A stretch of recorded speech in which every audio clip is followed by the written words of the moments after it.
नमस्कार, बहुत स्वागत है आपका टीवी 27 न्यूज पर। मैं हूं आपके साथ योगेश पांडे। छत्तीसगढ़ की राजधानी रायपुर में मौसम का तापमान लगातार बढ़ता ही नजर आ रहा है। मौसम के मिजाज की बात करें तो अभी राजधानी रायपुर का पारा 44 डिग्री तक पहुंच गया है। राजधानी के कई इलाकों में सूखे का संकट गर्माता नजर आ रहा है।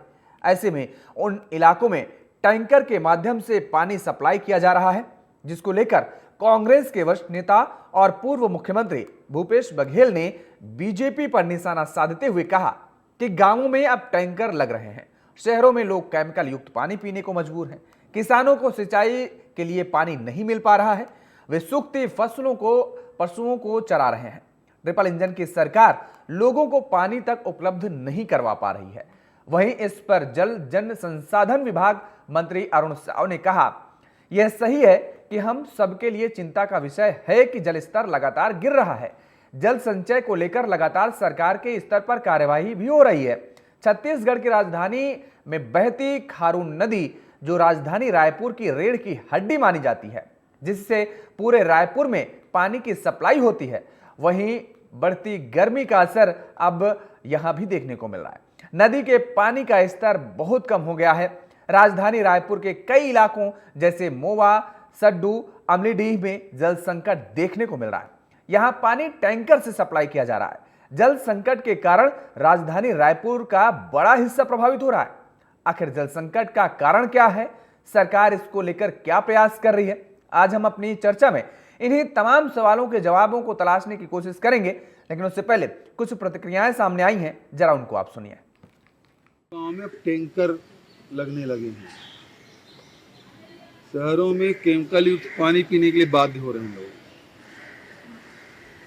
जल स्तर लगातार गिर रहा है, बिजली कटौती अलग चल रही है। गर्मी में जो फसल बोए हैं वो सूख गए हैं, जानवर तो चरा रहे हैं किसान। अब पेयजल के लिए भी बड़ी समस्या है। अब तो डबल नहीं ट्रिपल इंजन की सरकार है और पानी उपलब्ध नहीं करा पा रही सरकार। ये सही है कि हम सब के लिए चिंता का विषय है कि जल स्तर लगातार गिर रहा है। सरकार के स्तर पर जो कार्यवाहियां हैं वो तेज गति से हो रही है। रेन हार्वेस्टिंग को लेकर, कैच द रेन योजना को लेकर, नए नए स्टॉप डैम बने, इन सबको लेकर गांव में जैसे अमृत सरोवर का निर्माण, जल संचय को लेकर लगातार सरकार के स्तर पर कार्यवाही हो रही है। इस मामले में जल संचय और वर्षा के पानी के संचय का काम जनता को भी आगे आकर करना पड़ेगा, सबको मिलकर इसके लिए प्रयत्न करना पड़ेगा। ये सही बात है कि लगातार जल का स्तर जा रहा है। पहले हम देखा करते थे कि गांव में कुआं हुआ करता था, तालाब लबालब भरा होता था, पर आज कुआं तो पूरी तरह से समाप्त हो गया है, पानी नहीं है। तालाब भी पूरी तरह से भर नहीं पाते हैं, इसके कारण से भी दिक्कत आ रही है। तालाबों में पूरी तरह से पानी भरे, बरसात के पानी का संचय है वो हो, ये सबको मिलजुल कर काम करना पड़ेगा। सरकार अपने स्तर पर द्रुत गति से इस दिशा में काम कर रही है। तो आपने सुनी प्रतिक्रियाएं, और हम इसी मुद्दे पर आज करेंगे चर्चा और समझने की कोशिश करेंगे कि आखिर जल संकट जो गहराता जा रहा है उससे निपटने के लिए सरकार की क्या योजना है और किस तरीके से जनता के सामने जो जल संकट खड़ा होता गर्मी में नजर आ रहा है उसको दूर करेगी सरकार। हमारे साथ कुछ मेहमान जुड़े हुए हैं, आपका तारुफ करा देते हैं। और निपेंद्र पटेल जी हैं, भारतीय जनता पार्टी के प्रवक्ता है, हमारे साथ जुड़े हुए हैं। निपेंद्र पटेल जी, बहुत स्वागत है आपका। और गंगेश त्रिवेदी जी हैं, वरिष्ठ पत्रकार, हमारे साथ जुड़े हुए हैं। गंगेश त्रिवेदी जी, आपका भी बहुत स्वागत है। अमित श्रीवास्तव जी, कांग्रेस के प्रवक्ता, हमारे साथ जुड़े हुए हैं, आपका भी बहुत स्वागत है अमित जी। और सबसे पहले गंगेश जी, मैं आपके पास ही आऊंगा और समझने की कोशिश करूंगा कि आखिर गर्मी का मौसम जैसे ही आता है, ये साल दर साल का मामला है, छत्तीसगढ़ में पानी का संकट गहराता नजर आता है। और फिर हम देखते हैं कि क्या बूढ़े, क्या बच्चे, क्या युवा पानी कई किलोमीटर से दूर से लाने को वो मजबूर हो जाते हैं, और यहां तक कि पीने के लिए साफ पानी फिर भी नहीं मिल पाता है। तब भी सरकारें क्या करती हैं? सरकारें दावे तो करती हैं, वायदे करती हैं, लेकिन साल दर साल एक जैसी तस्वीर। जी जी, देखिए, छत्तीसगढ़ ऐसा प्रदेश है जहाँ चेरापूंजी के बाद सर्वाधिक बारिश होती है। यानी चेरापूंजी में करीब 16 साल भर में बारिश होती है। वहीं अपनी छत्तीसगढ़ में करीब 1300 के आसपास, 1250 से 1300 mm की बारिश होती है। जो पर्याप्त से अधिक बारिश है। और अपने यहाँ लेकिन जैसे गर्मी का मौसम आता है और पानी की किल्लत शुरू हो जाती है, शहरी क्षेत्रों में खासतौर पर परेशान हो जाता है और ग्रामीण क्षेत्रों का भी वैसी हाल है। इसकी बड़ी वजह है, मुझे लगता है कि जल का प्रबंधन अभी तक प्रदेश राज्य बनने के 25 साल बाद भी जल का सही तरीके से प्रबंधन नहीं हो पाया है। लगातार इस पे चेक डैम बनाना और बांध बनाना ये एक विकल्प रूप में देखा गया, लेकिन मुझे लगता है कि जो और नेचुरल सोर्सेस थे जो तालाब की स्थिति रही छत्तीसगढ़ में, बड़ी संख्या में तालाब पटे हैं। एक उदाहरण बताऊंगा, रायपुर में एक जमाने में रायपुर और आसपास क्षेत्र में जो रायपुर नगर निगम क्षेत्र में 184 तालाब हुआ करते थे। आज वो पट के मुश्किल से 80 बचे हैं, 100 से अधिक तालाब पट गए। यही क्षेत्र यही स्थिति बाकी शहरों की है या बाकी ग्रामीण क्षेत्रों में यही है कि अगर जल का स्रोत है तो रख रखाव भी जरूरी है। अगर आप रख रखाव नहीं कर पा रहे हैं तो फिर कहीं ना कहीं आपको दिक्कत है, उसकी समस्या फिर बारिश में आती है। हमारी जो प्राचीन पद्धतियां थी खेती की, उसमें हर गांव में 2-3 तालाब होते थे स्वाभाविक रूप से। उन तालाबों में जो पानी भरा होता था, लेकिन अब उसका प्रबंधन ठीक से नहीं होने के कारण वो जो पानी है गर्मी तक नहीं चल पाता है और सूख जाता है तालाब। उसके चलते वाटर लेवल डाउन हो जाता है। इसको लेकर मुझे लगता है कि व्यापक एक कार्य योजना बनाने की जरूरत है तो प्रदेश स्तर पर, खासतौर पर तालाबों के संरक्षण को लेकर। तालाबों का संरक्षण बहुत जरूरी है। जब तक तालाबों का संरक्षण नहीं होगा, नदियों से उसका पानी तो, और दूसरा जो पानी बारिश में बहता है आता है वो नदियों के जरिए बह के ज्यादातर समुद्र में चला जाता है। उनको भी रोक कर उनका सही प्रबंधन अगर किया जाए छत्तीसगढ़ में तो पानी की समस्या दूर हो सकती है। तो छत्तीसगढ़ का अधिकांश क्षेत्र जो मैदानी इलाका है जहाँ पे खेती होती है, उस इलाके में बहुत अच्छी इन फसली खेती भी जा सकती है, जल का अच्छा प्रबंधन किया जाए तो। जिन तालाबों का, पोखरों का आप जिक्र कर रहे हैं त्रिवेदी जी, नदियों का आप जिक्र कर रहे हैं, झीलों की आप बात कर रहे हैं, सरकार तो बड़ा पैसा खर्च करती है जल संचय मिशन के तहत और जल संरक्षण को लेकर के बड़ा बजट एलोकेट किया जाता है सरकारों की तरफ से और ये कहा जाता है कि जल ही जीवन है। ये तो आम जनमानस के बीच अवधारणा नहीं है, बल्कि हर बच्चा जानता है। और सरकार तो मान लीजिए अगर आम जनता सहयोग नहीं भी कर रही है, आम जनता कहीं भोले भटक भी जाती है, पानी का दुरुपयोग भी करती है, मैं मानता हूं इन सारी बातों को लेकर के, लेकिन सरकार की तो जिम्मेदारी बनती है कि जो पैसा जारी होता है, जो बजट एलोकेट होता है, फिर वो पैसा जाता कहां है? जल संरक्षण, आप खुद कह रहे हैं कि बारिश होती है उसको हम संरक्षण नहीं कर पा रहे हैं, तालाब पोखरण है हम उनको सही से वहां पर जल संरक्षण, आप खुद कह रहे हैं पानी का स्तर कितना नीचे गिर चुका है। मनरेगा के तहत तो तालाबों का भी पुनरुद्धारकरण किया जाता है, फिर ये सारा पैसा जाता कहां है? देखिए, ये निश्चित तौर पे मानिए जो पैसा है भ्रष्टाचार की भेंट चढ़ रहा है और जो लोग तालाब को काट रहे हैं, आप जैसे आपको उदाहरण बता रहा है, 100 से अधिक तालाब पट गए शहरीकरण की वजह से। वो कौन लोग हैं? वो निश्चित तौर पर उनको सरकार का संरक्षण प्राप्त है। सरकार के संरक्षण प्राप्त में लोग तालाबों को काट के वहां पर कॉलोनी डेवलप कर ले रहे हैं, वहां पर कमर्शियल कॉम्प्लेक्स डेवलप कर रहे हैं। तो ये सामान्य व्यक्ति के मतलब बस की बूते की बात नहीं है। ये सारी चीजें निश्चित तौर पर इनके राजनीतिक संरक्षण प्राप्त लोगों के जरिए किया जा रहा है और जहां पर राशि खर्च होनी चाहिए, मुझे लगता है वहां पर बंदरबांट हो रहा है और सही हाथ तक ना तो काम पहुंच रहा है ना पैसे पहुंच रहे हैं। हर साल हजारों करोड़ रुपए के दो बड़े विभाग हैं, लेकिन सिंचाई विभाग तो अपने आप में बड़ा विभाग है। आज भी हम उसके से 2025 के बीच 9% से अधिक अपना सिंचाई का रकबा नहीं बढ़ा पाया छत्तीसगढ़ का। उसी तरह से आप देखेंगे कि जो अपना पीएचई विभाग है, जो पानी पहुंचाने का घर घर काम करता है, तमाम योजनाएं चलती हैं। हर 2-4 महीने में हर दूसरे साल उससे भ्रष्टाचार की नई कहानियां शुरू हो जाती हैं। जल जीवन मिशन जैसा प्रोजेक्ट अभी तक छत्तीसगढ़ में बहुत पिछड़ गया है, 29-30% ज्यादा इसमें सफलता हासिल नहीं हो पाई। तो ऐसा क्यों हो रहा है? इसमें कहीं ना कहीं सरकारी संरक्षण में भ्रष्टाचार हो रहा है। इससे कहीं से इनकार नहीं किया जा सकता। यही वजह है कि सही तरीके से जल का संरक्षण नहीं हो रहा है और प्रबंधन भी ठीक से नहीं हो रहा है। और यही वजह ही तस्वीरें ऐसी नजर आती हैं। निपेंद्र पटेल जी, गर्मी शुरू हुई है और जल का संकट देखने को मिलने लगा। अभी तो मई जून देखने को नहीं मिला है। मई जून में क्या हालात होगी, क्या स्थिति होगी? सरकार तो लगातार ये दावा कर रही है कि जल संकट गहराने नहीं पाया जाएगा और जनता को जल, ये तो बहुत मूलभूत सुविधा है कि हम सुविधा भी नहीं कह सकते हैं, जल तो हर घर होना चाहिए और उसके लिए भी अब जनता को परेशान होना पड़ रहा है, मशक्कत करनी पड़ रही है पानी पीने के लाने के लिए।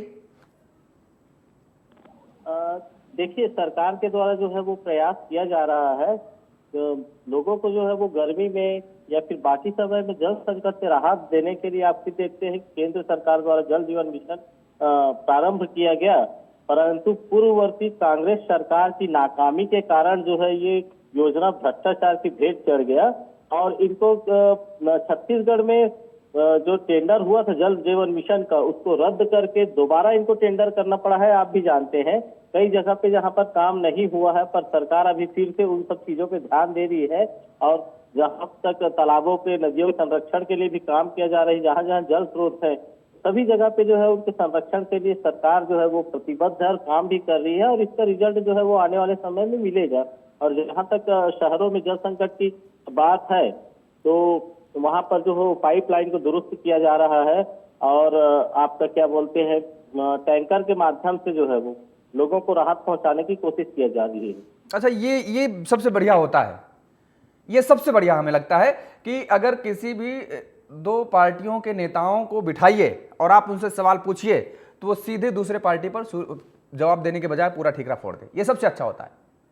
केंद्र सरकार ने जिस जल मिशन का आपने जो जिक्र किया, जल संरक्षण मिशन का, वो 2019 अगस्त, अगर मैं डेट सही बता पा रहा हूं तो 15 अगस्त 2019 को शुरू की गई केंद्र सरकार की तरफ से और लक्ष्य रखा गया कि मार्च 2024 तक हर घर नल जल की योजना का लाभ लोगों को मिलेगा।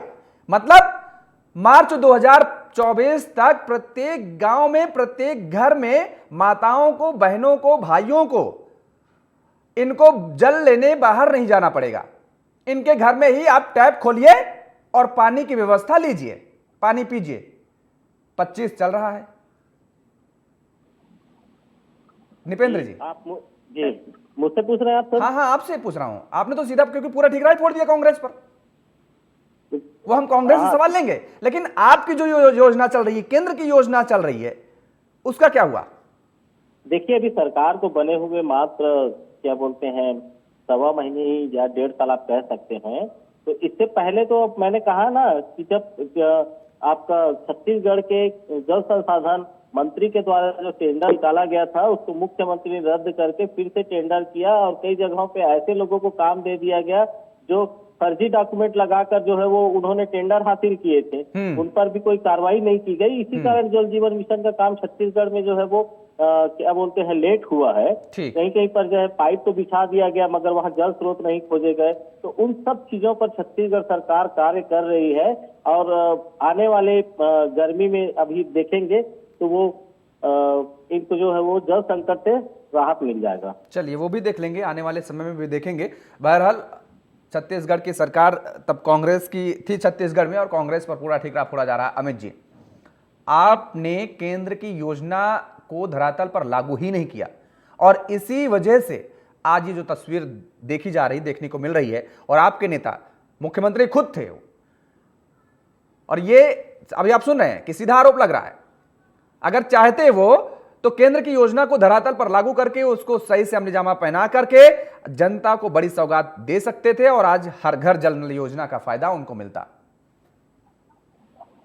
योगेश जी, मेरे को आपकी एक बात बहुत अच्छी लगी कि आपने कहा कि ये सामाजिक समस्या पर हम जरूर आज चर्चा कर रहे हैं, लेकिन मैं कांग्रेस से पूछूंगा तो बीजेपी पे टिकरा फोड़ देंगे और बीजेपी से पूछूंगा तो कांग्रेस पे टिकरा फोड़ देंगे।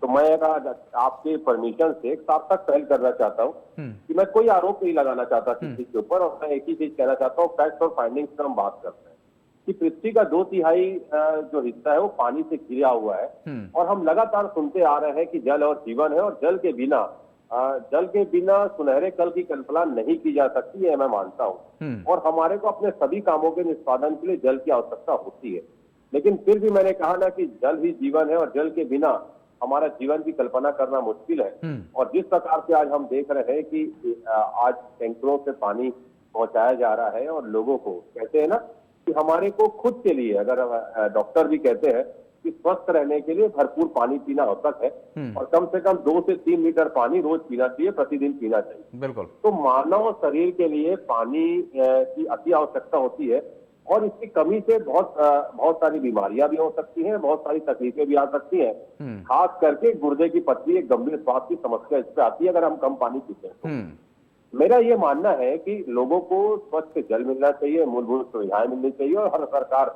उसके लिए इनिशिएटिव लेती है।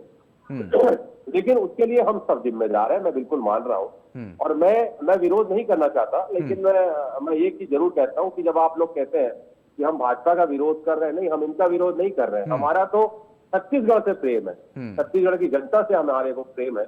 और लगातार हम जब ये बात उठाते हैं सामाजिक समस्या जो लगातार हो सकता है, उसके लिए कौन रिस्पॉन्सिबल हूं मैं उसमें नहीं जाना चाहता, लेकिन आज भी अगर हम नहीं जागे तो कल और तकलीफ में आने वाले हैं, ये निश्चित है। आज आप देखिए रायपुर का तापमान आज का मुझे लगता है 44 से कम नहीं होगा। और लगातार गंगेश भाई भी मेरी बातों से सहमत है। मैंने कहा ना, मैं राजनीति पे नहीं जाना चाहता, नहीं तो मुझे किसी की पंक्तियां याद आ गई कि कागज के पन्नों पे लिखा है, तो कागज के पन्नों पर लिखा है और कुछ नहीं है, जो दिख रहा है वही है, हुआ कुछ नहीं है। लेकिन मैंने कहा मैं सार्थक चर्चा करना चाहता हूँ और मैं ये कहना चाहता हूँ कि हमें अधिक से अधिक प्लांटेशन करना पड़ेगा, अधिक से अधिक नदियों की सफाई करनी पड़ेगी। और आज हमारे खारून नदी का क्या हाल है कि आप देख सकते हैं, कल ही किसी अखबार ने उसकी फोटो प्रकाशित की थी। तो मेरा ये मानना है कि जल के स्रोत को हम कैसे बचा सकते हैं, क्योंकि कहा भी गया है कि तीसरा विश्व युद्ध कहीं जल के लिए तो नहीं होगा। तो मेरा ये मानना है योगेश जी कि हम वो इनिशिएटिव ले कि आने वाले समय, अभी से लेके आने वाले समय में इस समस्या से पूरी तरीके से हमें निदान मिले। और लगातार चाहे आप वाटर हार्वेस्टिंग की बात कर ले, चाहे गहरीकरण की बात कर ले, चाहे उसको संरक्षित करने की बात कर ले, मुझे लगता है इस पर चर्चा होनी चाहिए। आप जैसे प्रबुद्ध पत्रकारों के साथ, एक्सपर्टीज के साथ सरकार को बैठना चाहिए। इसको बहुत ही अति आवश्यक मान के सर्वदलीय बैठक भी बुलानी चाहिए, चर्चा करनी चाहिए। और ये आपने बहुत अच्छी बात कही कि सर्वदलीय बैठक बुलानी चाहिए। और मुझे लगता है कि अगर सरकार नहीं बुला रही है तो कांग्रेस अपनी तरफ से प्रस्ताव दे दे कि साहब आप सर्वदलीय बैठक बुलाइए और हम बैठने के लिए तैयार हैं और विचार विमर्श करते हैं, कोई रास्ता निकालते हैं। दूसरी बात, आपने कहा कि कोई बड़ा रास्ता निकालना पड़ेगा कि ताकि ये जो हर साल ऐसी तस्वीरें देखने को मिल रही है वो तस्वीरें ना आए। 5 साल राज्य में कांग्रेस की सरकार थी। अभी जिस मुद्दे को लेकर के गंगेश साहब ने कहा कि जो पोखरण है, जो तालाब है, जिनको जो झीलें हैं, जो नदियां हैं, अगर उनको हम सुदृढ़ कर पाते तो अभी इस गर्मी में मुझे लगता है कि ऐसी तस्वीर नहीं देखने को मिलती। और मुझे लगता है कि इसमें कहीं ना कहीं पिछली सरकार बहुत सारी कमियां रह गई हैं। दूसरी बात, विपक्ष सीधे कहता है एक बड़ा मौका मिल जाता है, कोई मुद्दा मिल जाता है तो सरकार को घेरने का। छत्तीसगढ़ में आपके 35 विधायक हैं, सही हूं ना मैं? 35 विधायक आपके हैं और 54 भारतीय जनता पार्टी के हैं, एक अन्य का। तो मान लीजिए 34 विधायक जिन भी क्षेत्रों में आपके हैं, क्या वहां पानी की समस्या नहीं है? क्या वहां पर उन विधानसभा क्षेत्रों में, उन गांवों में पानी की सप्लाई पूरी प्रॉपर हो रही है? क्या उन विधायकों की जिम्मेदारी कोई नहीं बनती है कि हम अगर विपक्ष के विधायक हैं तो क्या हमारा बजट कम मिलता है? क्या हम अपनी जनता ने अगर हमें चुना है, सरकार हमारी नहीं आई है, किसी भी दल की हो, तो कम से कम हम अपने क्षेत्र का विकास तो कर सकते हैं। अपने क्षेत्र की पानी की मूलभूत सुविधाएं जो हैं वो तो जनता को दे सकते हैं। क्या ये पूरी हो रही हैं अमित जी? निश्चित तौर पे आपने एक बहुत सार्थक प्रश्न किया और मैं उसका जवाब भी सार्थकता से देने से प्रयास करूं। आपने कहा कि आपके 35 विधायक है तो आपकी क्या जिम्मेदारी नहीं बनती? मैं तो पूरे 90 विधानसभा की बात करूंगा, क्योंकि पानी का मुद्दा के लिए किसी विधायक की आवश्यकता नहीं होती है। लेकिन मैं आपको फिर कह दूं कि लगातार जिस प्रकार से मैंने कहा ना कि मैं सार्थक चर्चा करना चाहता था और आपका सहयोग भी मिला और मैं आपको धन्यवाद भी देना चाहता हूँ। लेकिन मैं ये राजनीति अगर मैं करने जाऊंगा तो बात जब निकलेगी तो दूर तलक जाएगी। बिल्कुल। मैं आपको सिर्फ रायपुर के परिप्रेक्ष्य में एक बात बताना चाहता हूँ कि रायपुर को तलैयों का शहर कहा जाता था, जैसे भोपाल को हम कहते हैं तालाबों का शहर। रायपुर भी कभी तलैयों का शहर होता था और 272 लगभग तालाब, मैं और गंगेश जी इस पे कई बार चर्चा भी किए हैं, वो अभी आपको बता भी देंगे कि 272 तालाबों में से आज रायपुर में सिर्फ 54 तालाब बचा है। तो मैंने कहा ना कि हमारी सबकी जिम्मेदारी है, ये जवाबदारी और जिम्मेदारी हम सबकी है कि हमने उसको संरक्षित करके नहीं रखा। क्या हम रायपुर को सिर्फ कंक्रीट का जंगल बनाना चाहते हैं? हम प्लानिंग क्यों नहीं करते आने वाले 50 सालों की, 100 सालों की, रायपुर और पूरे छत्तीसगढ़ की 50-100 साल की प्लानिंग क्यों नहीं होती कि यहाँ तालाब बनेगा, पुराने तालाब को संरक्षित किया जाएगा? हमारा ध्येय ये होता है कि सरकार भी आप देखेंगे, कोई भी सरकार हो, मैंने उस पर नहीं जाना चाहता, सरकार भी कोई भी जमीन, मैं आपको ऐसे 10 लोगों का नाम गिना दूंगा जो तालाब के ऊपर बाद में परमिशन लेके उस पर बिल्डिंग बना लेते हैं। तो क्या आपको सिर्फ आपको कंक्रीट का जंगल काम आएगा कि आज पानी काम आएगा, ये बताइए। अगर पानी ही नहीं रहेगा तो कल आप उस जमीन का क्या करेंगे बताइए, उस बिल्डिंग का क्या करेंगे, मुझे ये चीज समझ में नहीं आती। और मैंने कहा ना योगेश जी कि आपने कहा कि वो 35 विधायक क्या कर रहे हैं, मुझे लगता है कि हर जनप्रतिनिधि अपने जनता की तकलीफ को दूर करने के लिए निरंतर कार्य करता है। लेकिन मैं फिर कहना चाहता हूं कि हमको राजनीति से परे आज इस टॉपिक पर भी चर्चा करनी चाहिए कि जो हम कर सकते हैं आज सब लोग मिलकर, भाजपा, कांग्रेस, प्रबुद्ध जन और बुद्धिजीवी वर्ग, पर्यावरणविद, हम सबको सार्थक चर्चा करके ये करना चाहिए कि कैसे ग्लोबल वार्मिंग की चर्चा करनी चाहिए, कैसे हम तालाबों को संरक्षित कर सके, कैसे हम प्लांटेशन कर सके। अभी आएगा, मैं आपको अभी से बता देता हूँ भ्रष्टाचार कैसे होता है, आएगा अभी। जैसे ही अभी बरसात आने वाली होगी, आपको पेपर में पढ़ने मिल जाएगा 10 लाख पेड़ लगाए गए। मैं एक चीज कहना चाहता हूँ, कोई भी सरकार हो, 25 साल का छत्तीसगढ़ है, 25 साल की सरकार में मुझे लगता है आज तक 50 करोड़ पेड़ लगाने का वादा कर दिए होंगे, 25 करोड़, 5 करोड़ तो कर ही दिए होंगे, 5 लाख पेड़ नहीं बचा होगा। उसकी देखने की जवाबदारी किसकी है? ठीक, फिर भ्रष्टाचार हो जाएगा, उससे फिर पेड़ लग जाएगा। हाँ। तो मुझे मेरा ये मानना है कि हम सबकी जिम्मेदारी और जवाबदारी है कि उसको संरक्षित करें। ऐसे कैंपेन चलाएं कि आइए माता पिता के नाम पे पेड़ लगाइए, आप उसका ध्यान रखिए, बच्चों की तरह ध्यान रखिए। आप आज आपको मैं बताता हूँ, एक प्रावधान होता है, गंगेश जी जानते हैं, आपका नक्शा पास होगा तो रायपुर में आपको 2 पेड़ लगाना है। कितने घरों में ये फॉलो होता है और कौन सी एजेंसी उसको चेक करती है बताइए? अगर ऐसा होता तो आज रायपुर को तो देखने आते लोग, पेड़ लगा के फोटो खींच के सेल्फी डाल दिए सोशल मीडिया पे, बात खत्म हो गई, वहीं से कहानी खत्म हो जाती है। ये बात ठीक है। हम इसी चर्चा को लेकर के यही सवाल मैंने पहले शुरुआत में गंगेश जी से मैंने यही पूछा था कि जो इतना बजट एलोकेट होता है ये कहाँ जाता है? वही उन्होंने कहा कि भ्रष्टाचार की भेंट चढ़ जाता है। और कहाँ जाता है? सरकारें किसी की भी हो, नहीं, जनता को जो समस्याओं से गुजरना पड़ रहा है, पानी के लिए बताइए तरसना पड़े। आप खुद कह रहे हैं कि 2/3 जिस तरीके से पानी है और उसके बावजूद जनता पानी पीने के लिए तरस रही है, बताइए। सोचना पड़ेगा, चिंतन करना पड़ेगा। और सरकार किसी की भी हो, सरकारों का क्या है? खैर गंगेश जी, अब इस समस्या से निजात पाने के लिए क्या रास्ता हो सकता है? कोई रास्ता सुझाया जा सकता है सरकार को? क्योंकि अमित जी तो कह रहे हैं कि सर्वदलीय बैठक बुलाई जाए, उसमें विचार विमर्श किया जाए। राजनीतिक इच्छा शक्ति से सबसे महत्वपूर्ण इसलिए है क्योंकि जो भी भ्रष्टाचार हो रहा है कहीं ना कहीं इसको राजनीतिक संरक्षण प्राप्त होता है। भ्रष्टाचार करने वाले अधिकारी होते हैं, अधिकारियों के साथ जुड़े हुए ठेकेदार से जिसको काम का आवंटन होता है, कागजों में कई सारे हर बन जाते हैं और बन के मिट जाते हैं।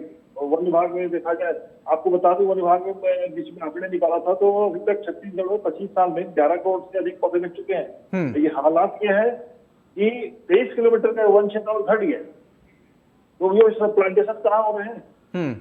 अगर इस तरह से ये जो पौधे, अगर 11 करोड़ पौधे छत्तीसगढ़ में लगाया जाए, अगर उसको हमने बीच में मैं एक स्टोरी भी बनाया था, तो पूरे छत्तीसगढ़ में जितनी जमीन बची है उसमें कम से कम 2 बार प्लांटेशन हो सकता है। इतने सारे पौधे अब तक प्लांटेशन के आंकड़े वन विभाग के द्वारा जारी किए जा चुके हैं, लेकिन वो उसकी बजाय हरियाली बढ़ने की वजह और 23 किलोमीटर का 23 वर्ग किलोमीटर का क्षेत्र वन का घट चुका है। तो साफ समझ में आता है कि जब जिस समय पौधे लगाने की बात होती है उस समय फोटो खिंचा के पौधे तो लगा दिए जाते हैं, लेकिन बाद में उनके संरक्षण की बात को लेकर कोई आगे नहीं आता है। फिर वन विभाग अगले साल फिर करोड़ पौधे लगा देता है, फिर वो मर जाते हैं। या लगाता भी है कि नहीं लगाता है, कुछ पौधे लगाकर फोटो खिंचा के उसको मीडिया में प्रचारित कर दिया जाता है और फिर वही कहानी हर साल दोहराई जाती है। तो मुझे लगता है इसमें राजनीतिक शक्ति की जरूरत है कि एरिया आइडेंटिफाई करें अलग अलग क्षेत्र में और क्षेत्रों को हरा भरा करके दिखाएं। जैसे एक उदाहरण बताऊं कि रायपुर में 2-3 ऑक्सीजन जोन बने, आइडेंटिफाइड है, दिख रहा है कि हाँ भाई यहाँ पर हरियाली हुई है। ऐसी चीजों को डेवलप करें ना। मैं रायपुर के आउटर में एक एरिया बता सकता हूँ आपको, उससे कम से कम 10 बार प्लांटेशन हुए वाली बात करते हैं। वहाँ पे बाली भी है, सब है, लेकिन हमेशा उजाड़ ही दिखता है। तो किसकी वजह से? वन विभाग की कमजोरी है। वो आपने सारी व्यवस्था की है, सब बाली पे खर्च कर रहे हैं, प्लांटेशन हर साल कर रहे हैं, तो पेड़ पौधे क्यों मर जाते हैं? तो उनकी देखभाल ठीक से नहीं हो पाती। रिकॉर्ड दर्ज करा दिया जाता है और वो हाँ फाइलों में नंबर दर्ज हो जाते हैं बस। बहरहाल निपेंद्र जी, सर्वदलीय बैठक की बात कही जा रही है कांग्रेस की तरफ से कि बुलाई जाए और विचार विमर्श किया जाए और एक ठोस रणनीति बनाई जाए ताकि ये जो हर साल की समस्या है इससे निजात पाई जा सके। दूसरा सवाल मेरा आपसे ये है कि अब आपकी सरकार है, हर घर नल जल का लक्ष्य क्या है छत्तीसगढ़ सरकार का? कब तक ये पूरा हो जाएगा लक्ष्य? सरकार ने कहा है कि 2028 तक जो है वो जहाँ जहाँ पर भी जो कमियां हैं नल जल योजना की पाइप पहुंचाने की, चाहे जो है वो जल स्रोतों की, या फिर और दूसरी भी जहाँ पानी टंकी की समस्या है उसको पूरा कर दिया जाएगा करके, उसके लिए टेंडर के लिए जो है शायद टेंडर जारी करने की प्रक्रिया जारी है। कई जगह पे टेंडर हो भी चुका है। और मैं अपने साथी प्रवक्ता कांग्रेस की जो उनकी बात का समर्थन करता हूँ। उनके तरफ से जल संरक्षण और पर्यावरण संरक्षण के लिए जो भी सुझाव आएंगे सरकार जो है वो उसका स्वागत करती है। और जो मानने लायक चीजें होंगी, सर्वदलीय बैठक की बात मैं भी मानता हूँ, क्योंकि क्या बोलते हैं, समस्या सिर्फ शहरों की नहीं गाँव में भी हो रही है। जब शहरों में नक्शा पास किया जाता है तो उसमें वाटर हार्वेस्टिंग के रसीद भी कटती है, और अनिवार्य होता है अगर सरकार इसको जो है वो सख्ती से लागू करे कि बिना वाटर हार्वेस्टिंग के आपको पूर्णता प्रमाण पत्र नहीं दिया जाएगा करके, तो मैं समझता हूँ कि बहुत हद तक जो है वो वाटर रिचार्ज जो होता है जमीन के नीचे, अभी कंक्रीट के सड़कें बनने के कारण अभी जो पानी, बरसात का पानी नीचे नहीं जा पा रहा है, तो वो जाएंगे तो काफी हद तक कई जगह पे जो है वो पानी की समस्या का समाधान हो सकता है। और वृक्षारोपण पे भी जो है वो सरकार को नजर रखनी चाहिए। हर साल जो करोड़ों का बजट होता है, और ये क्या बोलते हैं, वन विभाग के द्वारा वृक्षारोपण तो किया जाता है, मगर कहीं पर भी पेड़ दिखते नहीं है बढ़ते हुए। चलिए, अच्छी बात है, कम से कम आप ये मान तो रहे हैं कि सरकारों की तरफ से पौधरोपण तो किया जाता है, लेकिन विभागों की तरफ से जो पलीता लगाया जाता है वो सरकार की मंशा पर, वो बड़ा खेल खेला जाता है। लेकिन सरकार की भी जिम्मेदारी होती है उन विभागों की पर कड़ाई रखने की, नजर रखने की, और अगर नहीं होता है तो कौन अधिकारी उनको चिन्हित किया जाए और उन पर कड़ी कार्रवाई की जाए, ये भी एक बड़ा काम किया जाता है। बहरहाल सर्वदलीय बैठक की बात आप दोनों मेहमान स्वीकार रहे हैं, और मुझे लगता है कि सरकार को ऐसा करना चाहिए और कोई ठोस रणनीति बनानी भी चाहिए, ताकि जनता की जो समस्या है पानी पीने की, उससे निजात मिल सके। बहरहाल आप सभी मेहमानों का बहुत बहुत शुक्रिया, बहुत धन्यवाद हमारे साथ जुड़ने के लिए और समय देने के लिए। और आज जिस तरीके से अब छत्तीसगढ़ की जो तस्वीरें सामने आ रही हैं, जल का संकट गहराता जा रहा है। गर्मी की शुरुआत में ही हमने देखा कि किस तरीके से लोग कई किलोमीटर दूर से पानी ला रहे हैं और उस पीने को तब जाकर के उनको पानी मिलता है। लेकिन सरकार की तरफ से भी ये कहा जा रहा है कि लगातार जो जनता की समस्या है उसको पूरा करने की पूरी कोशिश की जा रही है। देखने वाली बात यह होगी कि जल की जो समस्या है जनता के बीच में, वो फिलहाल कब तक समाप्त हो पाएगी। मेरे साथ फिलहाल इतना ही। खबरों के लिए आप बने रहिए टीवी 27 न्यूज के साथ। नमस्कार।